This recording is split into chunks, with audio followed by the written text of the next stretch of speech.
ঝরাপাতার গল্পের আসরে আপনাকে স্বাগত।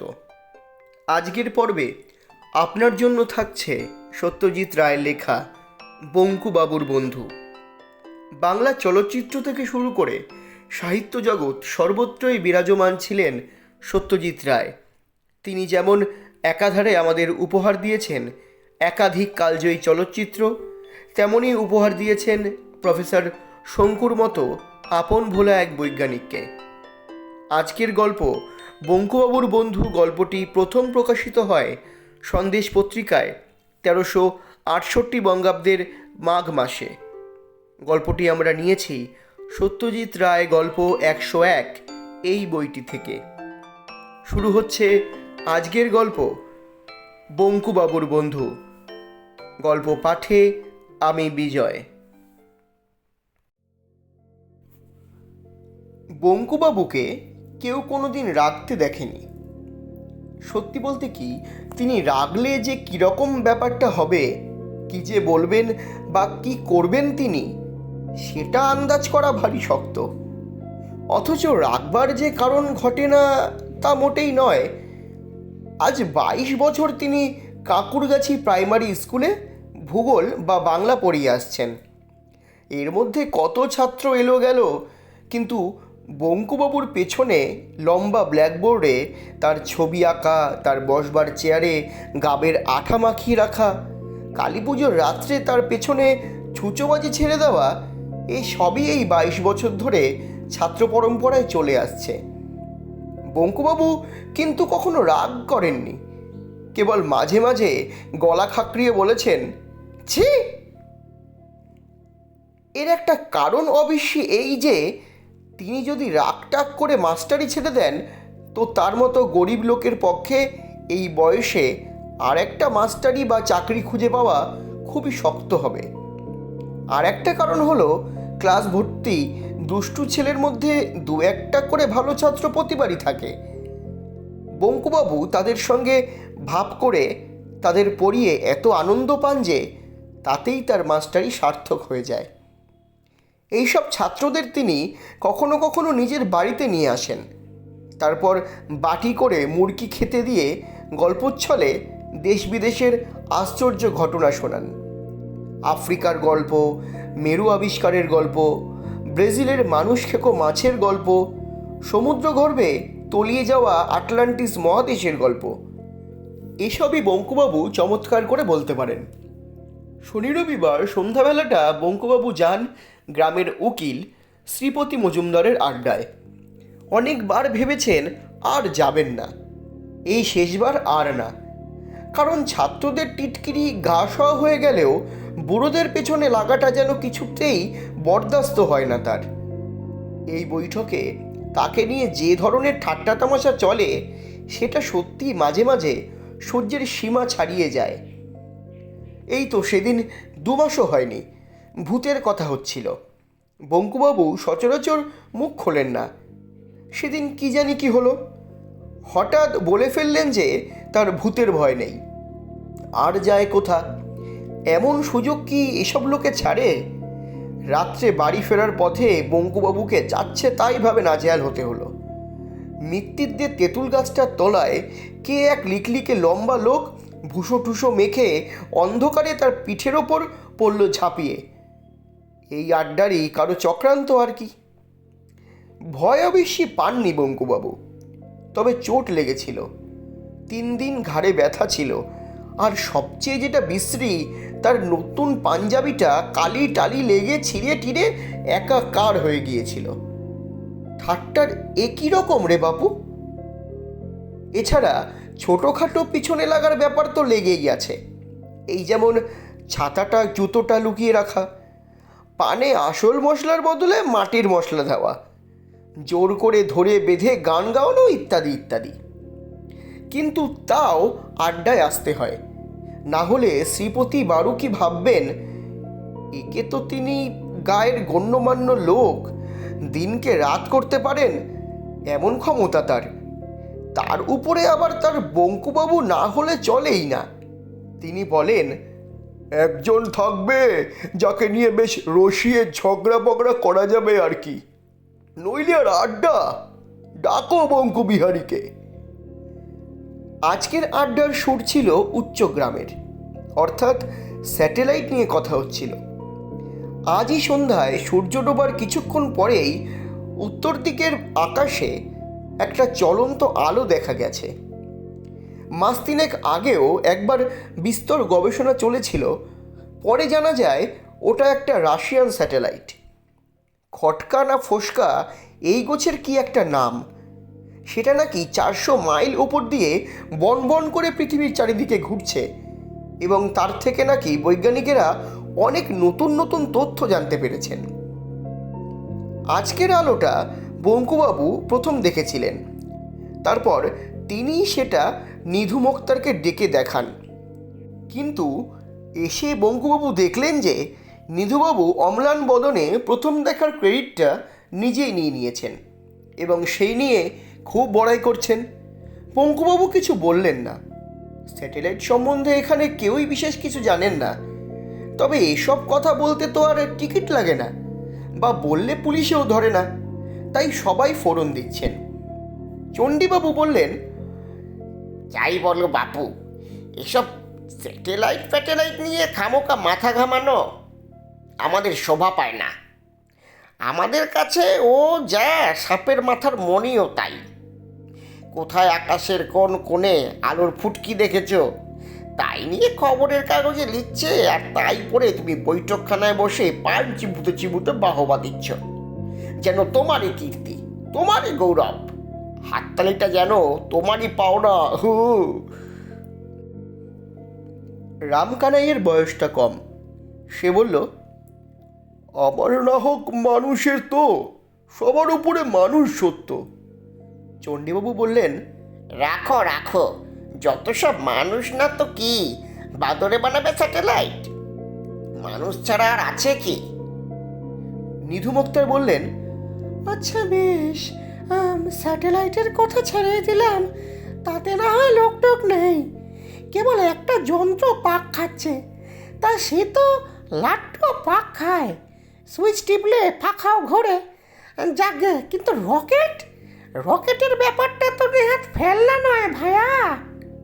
চণ্ডীবাবু নাক সিটকে বললেন, রকেট রকেট ধুয়ে কোন জলটা খাবে শুনি? রকেট তাও বুঝতাম যদি এই আমাদের দেশেই তৈরি হলো। গড়ের মাঠ থেকে ছাড়লে সেটা চাঁদে টাদে আগে তাক করে, আমরা গিয়ে টিকিট কিনে দেখে এলুম, তাও একটা মানে হয়। রামকানাই বলল, ঠিকই বলেছেন, আমাদের কাছে রকেটও যা, ঘোড়ার ডিমও তাই। ভৈরব চক্রবর্তী বললেন, ধরো যদি অন্য গ্রহ ট্রহ থেকে একটা কিছু পৃথিবীতে এলো। এলেই বাকি, তুমি আমি তো আর সেটাকে দেখতে পাবো না। তা বটে। আড্ডার সবাই চায়ের পেয়ালায় মুখ দিলেন। এরপর তো আর কথা চলে না। এই অবসরে বঙ্কুবাবু খুব করে একটু কেশে নিয়ে মৃদুস্বরে বললেন, ধরুন যদি এইখানেই আসে। নিধুবাবু অবাক হবার ভান করে বললেন, ফাঁকা আবার কে বলছে?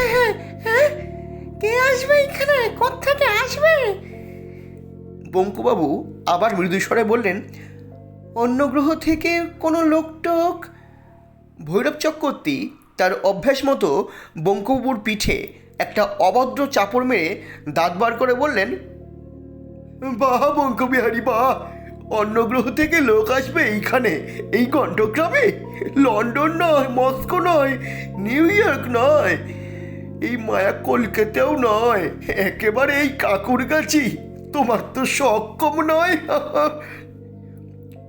বঙ্কুবাবু চুপ করে গেলেন, কিন্তু তার মন বলতে লাগলো, সেটা আর এমন অসম্ভব কি? বাইরে থেকে যারা আসবে তাদের তো পৃথিবীতে আসা নিয়ে কথা। অত যদি হিসেব করে নাই আসে, কাকুর গাছিতে না আসা যেমন সম্ভব, আসাও তো ঠিক তেমনই সম্ভব। শ্রীপতিবাবু এতক্ষণ কিছু বলেননি। এবার তিনি নড়ে চড়ে বসতেই সকলে তার মুখের দিকে চাইল। তিনি চায়ের পেয়ালাটা নামিয়ে রেখে বিজ্ঞের মতো ভারী গলায় বললেন, দেখো, বাইরের গ্রহ থেকে যদি লোক আসেই, তবে এটা জেনে রেখো যে তারা এই পোড়া দেশে আসবে না। তাদের তো খেয়ে দেয়ে কাজ নেই, আর অত বোকাও তারা নয়। আমার বিশ্বাস তারা সাহেব, এবং এসে নামবে ওই সাহেবদেরই দেশে, পশ্চিমে, বুঝেছ? এই কথায় এক বঙ্কবাবু ছাড়া সকলেই এক বাক্যে সায় দিলেন। চণ্ডীবাবু নিধু মুক্তারের কোমরে খোঁচা মেরে ইশারায় বঙ্কুবাবুকে দেখিয়ে ন্যাকা ন্যাকা গলায় বললেন,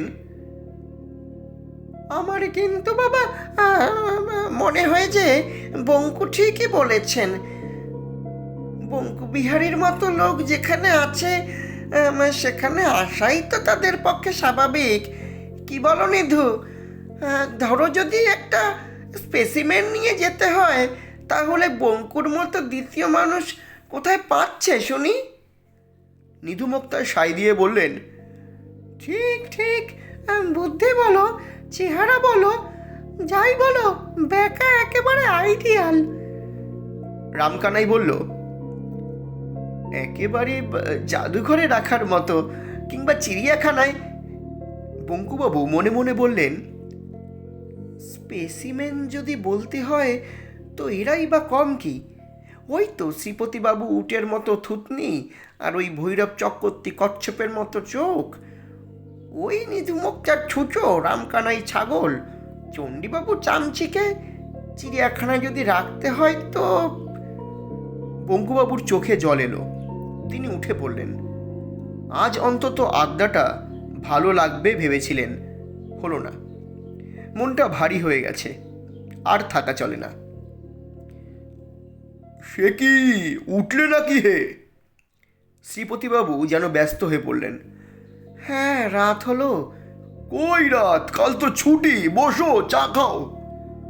না, আজ আসি, পরীক্ষার খাতা আছে কিছু। নমস্কার। রামকানাই বলল, দেখবেন বঙ্কুদা, আজ আবার অমাবস্যা, মঙ্গলবার, মানুষ কিন্তু ভূতেরও থেকে একটু উপরে চলে। বঙ্কুবাবু আলোটা দেখতে পেলেন পঞ্চাঘোষের বাঁশবাগানের মাঝ বরাবর এসে। তার নিজের হাতে আলো ছিল না, শীতকাল, তাই সাপের ভয়ও নেই। তাছাড়া পথও খুব ভালোভাবেই চেনা। এ পথে এমনিতে বড় একটা কেউ আসে না, কিন্তু বঙ্কুবাবুর শর্টকাট হয় বলেই তিনি এই পথে যান। কিছুক্ষণ থেকেই তার কেমন জানি খটকা লাগছিল। অন্যদিনের চেয়ে কি জানি একটা অন্যরকম ভাব, কিন্তু সেটা যে কি তা বুঝতে পারছিলেন না।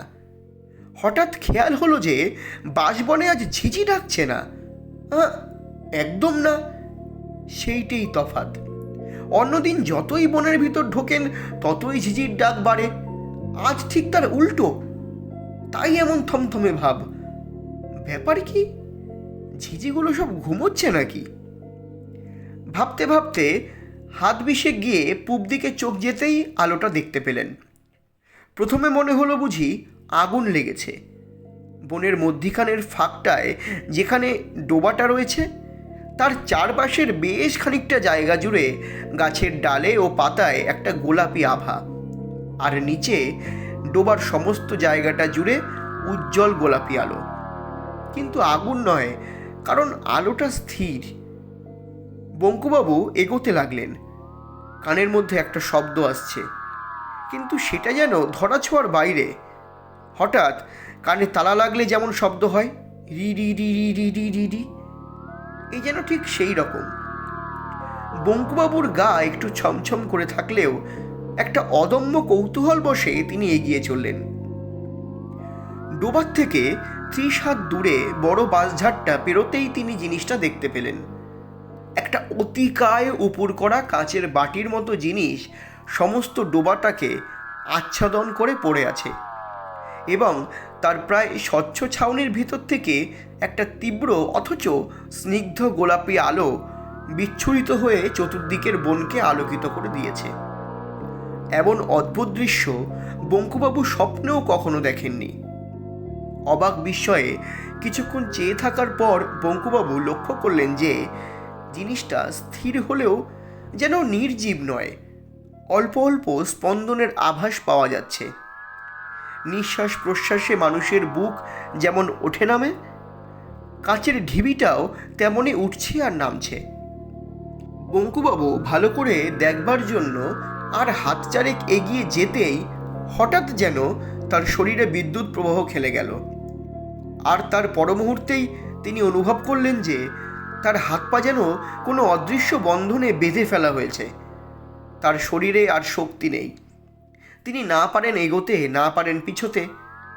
কিছুক্ষণ এইভাবে আড়ষ্ট হয়ে দাঁড়িয়ে থেকে বঙ্কুবাবু দেখলেন যে জিনিসটার স্পন্দন আস্তে আস্তে থেমে গেল, আর সঙ্গে সঙ্গে মিলিয়ে গেল সেই অদ্ভুত কানে তালা লাগার শব্দটা। তারপর হঠাৎ রাতের নিস্তব্ধতা ভেদ করে কতকটা মানুষের মতো কিন্তু অত্যন্ত মিহি গলায় চিৎকার এলো,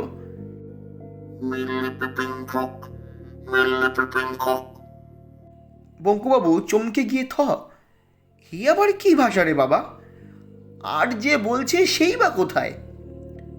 দ্বিতীয় চিৎকার শুনে বঙ্কুবাবুর বুকটা ধড়াস করে উঠল। এই যে ইংরেজি, হয়তো তাকেই জিজ্ঞাসা করা হচ্ছে প্রশ্নটা। বঙ্কুবাবু ঢোক গিলে বলে উঠলেন, I am Bankubihari Dutta, sir Bankubihari Dutta. প্রশ্ন এলো,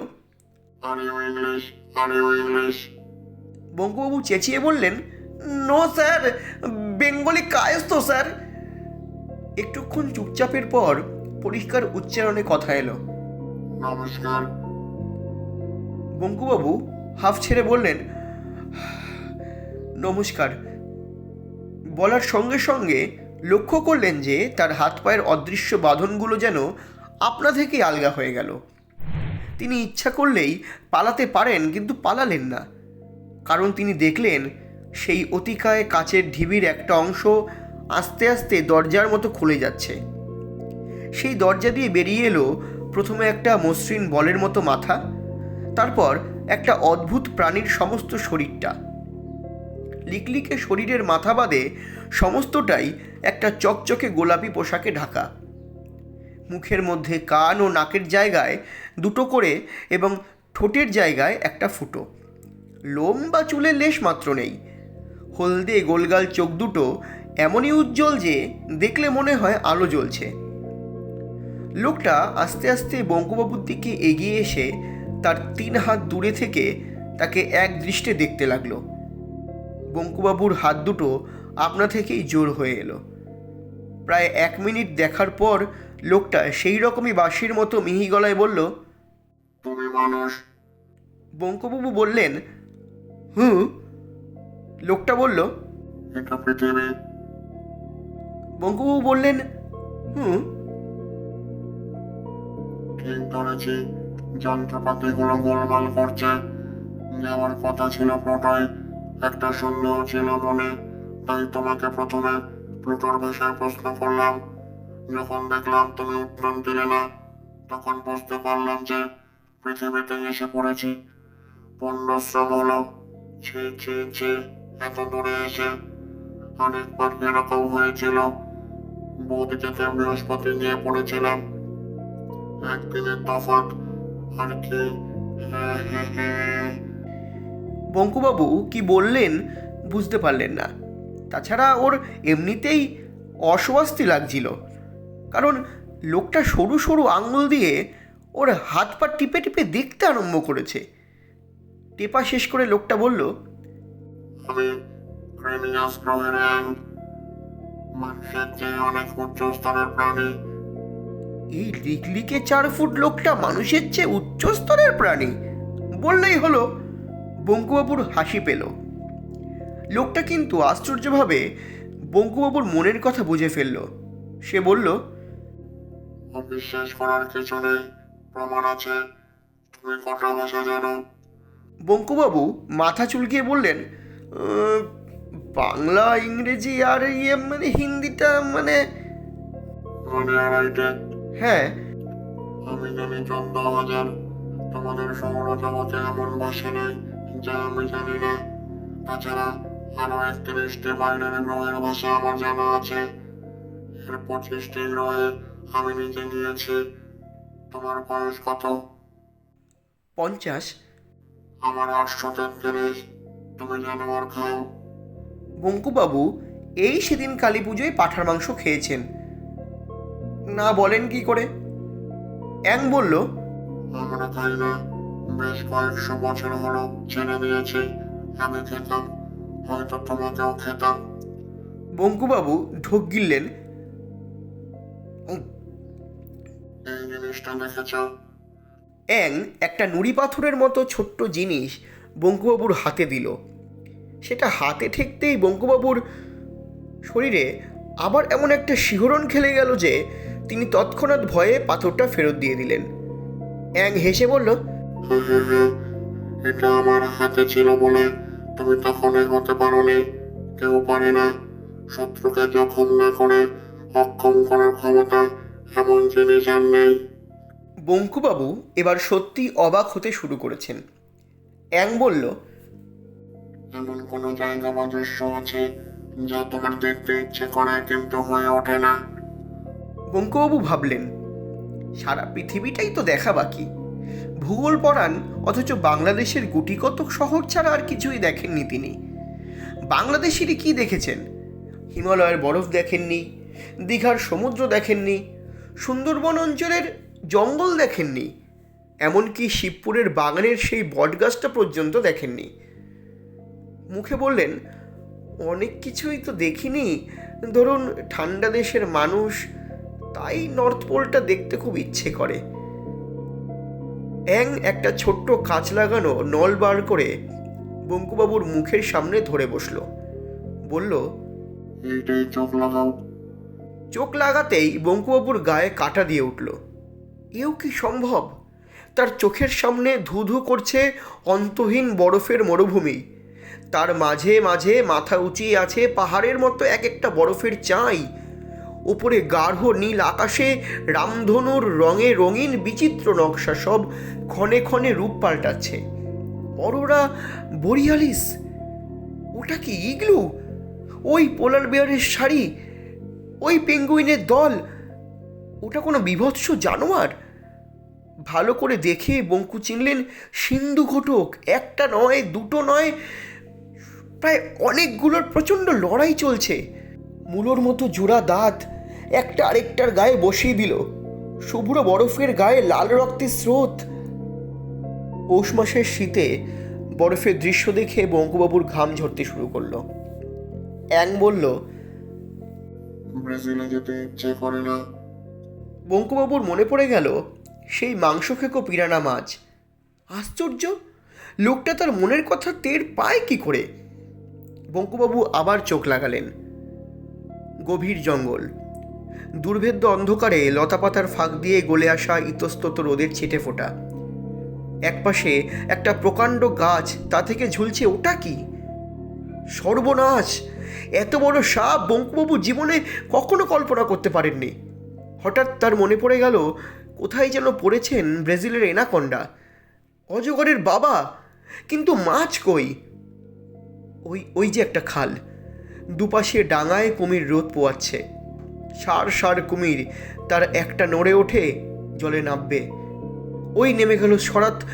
বঙ্কুবাবু যেন শব্দটাও শুনতে পেলেন। কিন্তু এ কি ব্যাপার? কুমিরটা এমন বিদ্যুৎ বেগে জল ছেড়ে উঠে এলো কেন? কিন্তু এ কি সেই একই কুমির? বঙ্কুবাবু বিস্ফারিত চোখে দেখলেন যে কুমিরটার তলার অংশটায় মাংস বলে প্রায় কিছুই নেই, খালি হাড়, আর শরীরের বাকি অংশটা গোগ্রাসে গিলে চলেছে 5টি দাঁতালো রাক্ষসে মাছ, পিরানা মাছ। বঙ্কুবাবু আর দেখতে পারলেন না। তার হাত পা কাঁপছে, মাথা ভো ভো করছে। অ্যাং বলল, এখন বিশ্বাস হয় আমরা শ্রেষ্ঠ। বঙ্কুবাবু জিভ দিয়ে ঠোঁট চেটে বললেন, তা তো বটেই, নিশ্চয়ই, বিলক্ষণ, 100 বার শ্রেষ্ঠ। অ্যাং বলল, বেশ, তোমায় দেখে এবং তোমার হাত পা টিপে মনে হচ্ছে যে তুমি নিকৃষ্ট প্রাণী হলেও মানুষ হিসেবে খারাপ নাও। তবে তোমার দোষ হচ্ছে যে তুমি অতিরিক্ত নিরীহ। তাই তুমি জীবনে উন্নতি করনি। অন্যায়ের প্রতিবাদ না করা বা নীরবে অপমান সহ্য করা, এসব শুধু মানুষ কেন, কোনো প্রাণীর শোভা পায় না। যাক, তোমার সঙ্গে আলাপ হবার কথা ছিল না, হয়ে ভালোই লাগলো। তবে পৃথিবীতে বেশি সময় নষ্ট করে লাভ নেই, আমি বরং আসি। বঙ্কুবাবু বললেন, আসুন অ্যাংবাবু, আমিও আপনার সঙ্গে আলাপ করে খুব... বঙ্কুবাবুর কথা আর শেষ হলো না। চোখের পলকে কখন যে অ্যাং রকেটে উঠে পড়ল এবং কখন যে সেই রকেট পঞ্চাঘোষের বাঁশবন ছেড়ে উপরে উঠে অদৃশ্য হয়ে গেল তা যেন বঙ্কুবাবু টেরই পেলেন না। হঠাৎ তার খেয়াল হলো যে আবার ঝিঝি ডাকতে শুরু করেছে। রাত হয়ে গেল অনেক। বাড়ির দিকে হাঁটতে শুরু করে বঙ্কুবাবু তার মনে একটা আশ্চর্য ভাব অনুভব করলেন। এত বড় একটা ঘটনা যে তার জীবনে ঘটে গেল, এই কিছুক্ষণ আগেও তিনি সেটা ঠিক উপলব্ধি করতে পারেননি। কোথাকার কোন সৌরজগতের এক গ্রহ, তার নাম হয়তো কেউ শোনেনি, তারই একজন লোক তো নয়, অ্যাং তার সঙ্গে এসে আলাপ করে গেল। কি আশ্চর্য, কি অদ্ভুত! সারা পৃথিবীতে আর কারো সঙ্গে নয়, কেবল তার সঙ্গে। তিনি শ্রী বঙ্কবিহারী দত্ত, কাকুরগাছি প্রাইমারি স্কুলে ভূগোল ও বাংলার শিক্ষক। আজ এই এখন থেকে অন্তত একটা অভিজ্ঞতায় তিনি সারা পৃথিবীতে এক এবং অদ্বিতীয়। পরদিন রবিবার। শ্রীপতিবাবুর বাড়িতে জোর আড্ডা। কালকের আলোর খবর আজ কাগজে বেরিয়েছে, তবে নেহাতি নগণ্যের পর্যায়ে। বাংলাদেশের মাত্র দু একটা জায়গা থেকেই আলোটা দেখতে পাবার খবর এসেছে, তাই সেটাকে ফ্লাইং সসার বা উড়ন্ত পিরিচের মতো গুজবের মধ্যে ফেলে দেওয়া হয়েছে। আজ পঞ্চাঘোষ আড্ডা এসেছেন। তার 40 বিঘের বাঁশবনের মধ্যে যে ডোবাটা আছে, তার চারপাশে 10টা বাঁশঝাড় নাকি রাতারাতি একেবারে ন্যাড়া হয়ে গেছে। শীতকালে বাঁশের শুকনো পাতা ঝরে বটে, কিন্তু এইভাবে হঠাৎ ন্যাড়া হয়ে যাওয়াটা খুবই অস্বাভাবিক। এই বিষয়েই কথা হচ্ছিল। এমন সময় ভৈরব চক্রবর্তী হঠাৎ বলে উঠলেন, আজ বঙ্কুর দেরি কেন? তাই তো, এতক্ষণ কারো খেয়াল হয়নি কেন? নিধু মুক্তার বললেন, ব্যাখ্যা কি আর সহজে মুখ হবে? কাল মুখ খুলতে গিয়ে যা থাবড়ানি খেয়েছে। শ্রীপতিবাবু ব্যস্ত হয়ে বললেন, তা বললে চলবে কেন? বন্ধুকে যে চাই, আমার বঙ্কুকে চাই। রামকানাই, তুমি একবার যাও তো দেখি, ধরে নিয়ে আসতে পারো কি না। রামকানাই চাটা খেয়েই যাচ্ছি বলে সবে পেয়ালায় চুমুক দিতে গেছে, এমন সময় বঙ্কুবাবু এসে ঘরে ঢুকলেন বললে অবশ্যই কিছুই বলা হলো না। একটা ছোটোখাটো বৈশাখী ঝড় যেন একটা বেটেখাটো মানুষের বেশে প্রবেশ করে সবাইকে যেন থমথমিয়ে দিল। তারপর ঝড়ের খেলা। প্রথমে পুরো 1 মিনিট ধরে বঙ্কুবাবু অট্টহাসি হাসলেন, যে হাসি এর আগে কেউ কোনোদিন শোনেননি, তিনি নিজেও শোনেননি। তারপর হাসি থামিয়ে একটা প্রচণ্ড গলা খাকরানি দিয়ে গম্ভীর গলায় বলতে শুরু করলেন, বন্ধুগণ, আমি অত্যন্ত আনন্দের সঙ্গে জানাচ্ছি যে আজ এই আড্ডায় আমার শেষ দিন।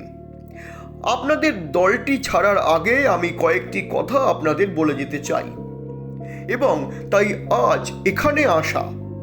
1 নম্বর, সেটা সকলের সম্বন্ধেই খাটে।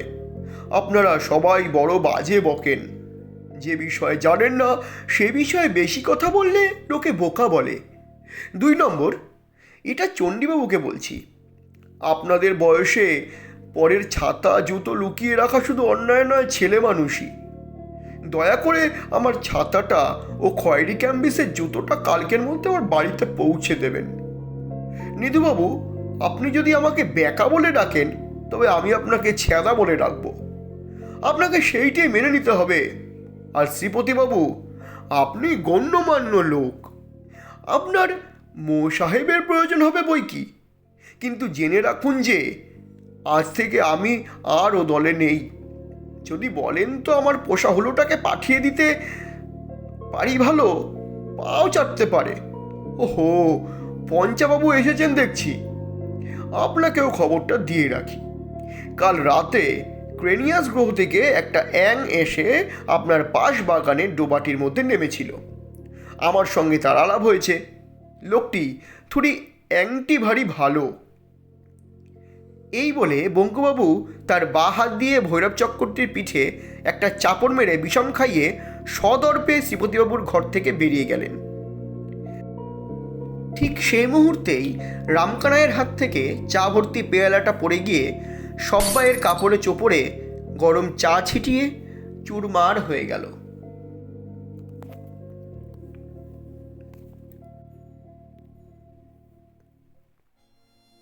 শুনছিলেন সত্যজিৎ রায়ের লেখা গল্প বঙ্কুবাবুর বন্ধু।